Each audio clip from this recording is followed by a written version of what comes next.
আমাদের জীবনে টেনশন থাকবে, স্ট্রেস থাকবে, সব কিছু থাকবে, কিন্তু আমরা আমাদের জীবনটাকে কতটা ডিসিপ্লিন মেনটেন করব। আমার লাইফে স্ট্রেস থাকবে মানে এই নয় যে আমি দেবদাস হব। আমার লাইফে স্ট্রেস থাকবে মানে এই নয় যে আমি নাইট লাইফ শুরু করব। আমার লাইফে স্ট্রেস থাকবে মানে এই নয় যে আমি ইনডিসিপ্লিনারি লাইফে চলে যাব।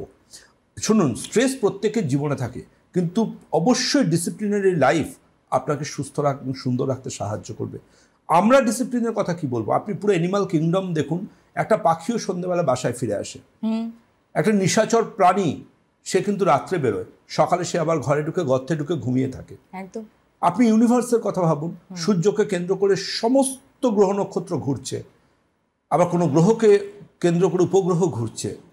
একটু 19-20 হলেই কিন্তু শুরু হয়ে যাবে সৌরপ্রলয়, মহাজাগতিক প্রলয়।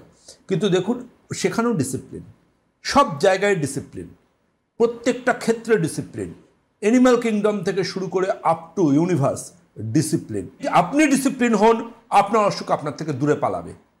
আপনার ফ্যাটি লিভারের সমস্যা, আপনার যে কোনো রকম শারীরিক অসুখ বিসুখের সমস্যা, আপনার ডায়াবেটিস, উচ্চ রক্তচাপ, যে কোনো ডক্টরের কাছে যান, তিনি আপনাকে বলবেন লাইফস্টাইল ম্যানেজমেন্টের কথা। লাইফস্টাইল ম্যানেজমেন্ট যদি আপনি না করতে পারেন, আপনি কোনো অসুখ থেকে কোনোভাবে, কোনো ওষুধের ক্ষমতা নেই আপনাকে বার করে আনবে।